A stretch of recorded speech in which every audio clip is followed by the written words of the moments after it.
हिरण्याक्ष वध। नारद जी बोले, शंखचूड़ का वध सुनकर मुझे जिस प्रकार शिव चरित्र का ज्ञान हुआ, उससे मुझे उसी प्रकार तृप्ति नहीं होती है, जैसे कोई मनुष्य अमृत पीकर तृप्त नहीं होता। अतएव हे ब्राह्मण, उन महान शंकर जी के चरित्र और भक्तों के आश्रित उनकी सुखदायिनी लीला को आप मुझसे और कहिए। ब्रह्मा जी बोले, जलंधर का वध सुनकर सत्यवती के पुत्र व्यास जी भी ब्रह्मपुत्र मुनीश्वर से यही बात पूछने लगे। तब सत्यवती पुत्र व्यास जी से सनत कुमार जी कहने लगे, हे व्यास जी, अब मंगलदायक शंकर के सब चरित्र को सुनो, जिसमें अंधकासुर दैत्य ने शंकर जी के गान पत्ते पद को प्राप्त किया था। पहले तो उसने शंकर जी से बड़ा युद्ध किया, फिर सात्विक भाव से सदैव उनकी प्रार्थना की। यह सुन व्यास जी ने पूछा, हे भगवान, यह अंधक कौन था, किसके कुल में उत्पन्न हुआ था और किसका पुत्र था? वह सब चरित्र रहस्य पूर्वक मुझसे वर्णन कीजिए। वह अंधक तो बड़ा धन्य था जो गणेश्वर हुआ। ब्रह्मा जी बोले, व्यास जी के यह वचन सुनकर ब्रह्मपुत्र सनत कुमार जी महेश्वर का वह सब चरित्र सुख के पिता को सुनाते हुए कहने लगे। सनत कुमार जी बोले, एक समय देवताओं के चक्रवर्ती भक्तों पर कृपा करने वाले शंकर जी अपने गणों और पार्वती को साथ लेकर कैलाश से काशिका में विहार करने आए। काशिका को अपनी राजधानी बना भैरव नामक वीर को उसका रक्षक बनाकर पार्वती सहित मनुष्यों को सुखदायक लीला करने लगे।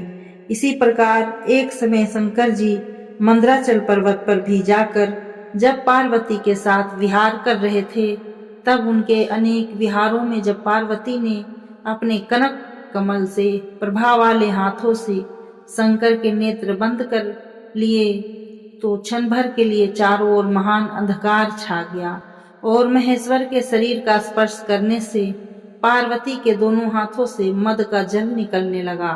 पुनः एक बड़ा कराल मुख भयंकर क्रोध परायण एक अंधा विरूप जटाधारी कृष्ण वर्ण विकृत तथा बहुत से रोमों वाला मनुष्य उत्पन्न हो नाचने, गाने, हंसने, रोने और घोर शब्द करने तथा जीभ से चाटने लग गया।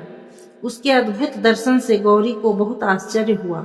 शिव जी हंसने लगे। फिर उन्होंने कहा, यह जो तुमने आंख मीचने वाला कर्म किया, यह उसी का फल है, इससे डरती क्यों हो? पार्वती जी ने हंसकर नेत्र बंद कर लिए। फिर तो वह पुरुष पहले से भी घोर हो गया। तब उस भूत को देखकर गौरी ने महेश से पूछा, यह घोर पुरुष कौन है? किस लिए आपने इसे उत्पन्न किया है, अथवा किसी अन्य ने इसे उत्पन्न किया है? यह किसका पुत्र है?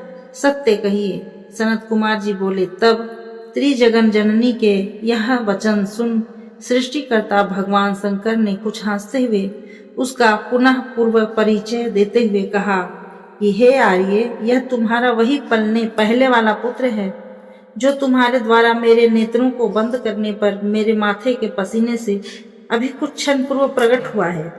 तुम ही ने इसको रचा है, अतः तुम ही अपनी सखियों और गणों सहित बुद्धि से विचार कर जैसे उचित हो इसकी रक्षा करो। यह सुन पार्वती जी ने करुणा पूर्वक अपने उपायों से उसकी रक्षा का विधान किया।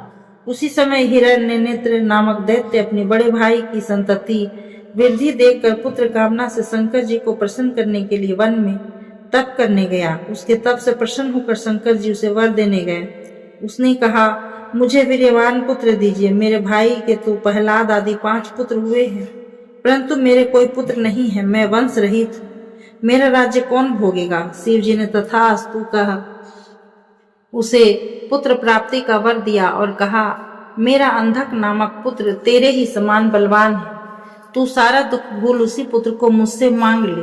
उस दैत्य ने शिव पार्वती की प्रदक्षिणा कर उस पुत्र को प्राप्त किया और शिव जी अंतर्ध्यान हो अपने स्थान पर आए। हिरण्यनेत्र उस पुत्र को साथ ले अपने घर चला गया।